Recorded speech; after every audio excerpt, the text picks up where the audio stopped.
Hello, welcome in another important video. And in this video, we are learning about error handling in Solidity.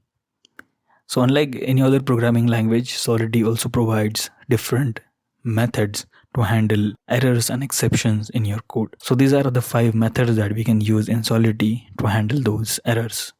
So, let's see those one by one. So, first of all, let's declare one state variable with unsigned integer as a type. So, let's call it as roll number, right? And now I will create one function to update value inside this roll number. So the function name will be, so let's create a function and its name will be set roll, and this function will be public. And if I want to change this roll number, I need to accept one roll number parameter from this function. So let's add unsigned integer as a parameter and then accept roll number. So that's pretty much it. In the same way, let's declare one more function to get value of roll number state variable. So this function will not accept any parameter till it will be public, and type view, it will return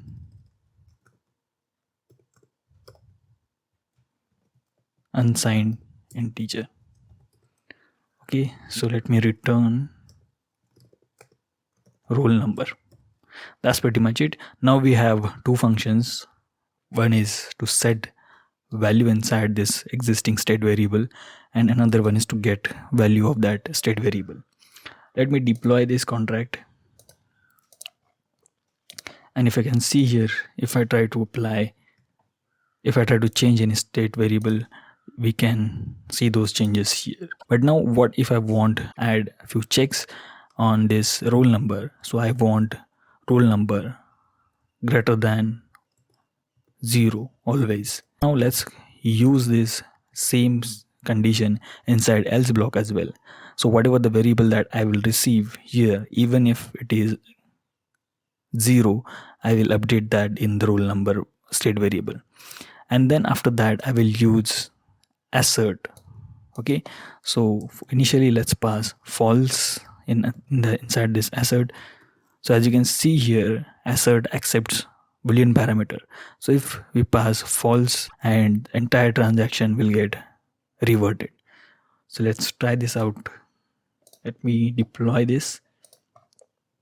And now if I try to change anything inside of it, let's say 6. So current state variable value will be 6. Now if I try to change it by 0. So now if you can observe this flow, if I send 0 as a parameter, so it will go inside the else block. And still we are trying to change our state variable with value 0. So we are expecting that it should change the existing value with 0. So let's try to call it. So here we received an error because we use an assert and we pass false as a parameter. Now let's check what value we have inside our state variable. So now if I see this value, it will still be 6. Now the reason is whenever we use error handling in Solidity, and if the condition satisfied in error handling, it throws an error like we saw here, and it reverts entire transaction. So whatever the changes we have made inside the state variable, everything will be reverted back to previous state. So that is the reason why we use error handling. In the same way, we have require. Instead of using assert, I can use require. Let me try to pass false here as well. And let me deploy this one more time. Let's pass 8 now. So current value of state variable is 8. And if I try to change back to 0, we got error. And if I try to check its value, the value is still 8, right? So it works similar to assert. Now the syntactical difference between assert and require is we can pass customize message here. Let's say number cannot be 0. And now if I deploy this and see it and try to change it to 0, So as you can see, we got our customized message saying number cannot be 0. Well, this is just a syntactical difference. In the same way, we can use revert also. So revert doesn't accept any parameter. If you have any string, if you want to pass any string, you can pass it there. But for now, let's just call it right away. And if I open this, try to pass 0. So as you can see, in revert also we got an error.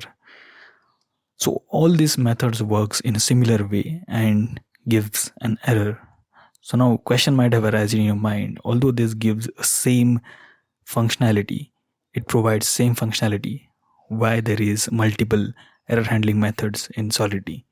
So now the difference is consumption of gas. So now asserts consumes more gas fees, because if we use asserts for error handling, even though there is an error, it will consume all remaining gas fees.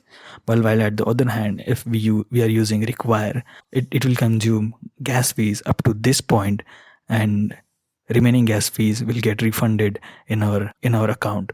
All in all, we can say asserts consumes more gas fees and requires consumes less gas fees. Even if our transaction is reverted, still we have to pay gas fees, because we try to make changes in a state variable which certainly got reverted. But still, if you can see inside the details of this debug log, you will be able to see there is some transaction cost we have paid, right?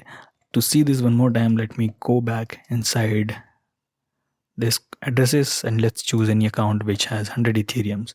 So now if I call this function, even though we did not make any changes inside our state variable, still we have paid some gas fees, and you can see that here some ethereums got deducted from this account. So all in all, we can say even if you are not making any changes inside the state variable, but still any error got generated. So now the question is, when can we use this assert? When can we use this require? So we can use assert for internal errors and the conditions which is completely unexpected. So in that case, we can use asserts, but we use require to save our gas fees, and we use require more than asserts. With the help of require, we can pass customized message. At the same time, it saves gas fees. Most of the times you will observe that we are going to use require in our upcoming codes. So this is all about error handling in Solidity. You can certainly read more about it, but I think that's enough for the introduction of error handling in Solidity. I think that's it for this video. Thank you very much for watching. See you in the next video. Bye.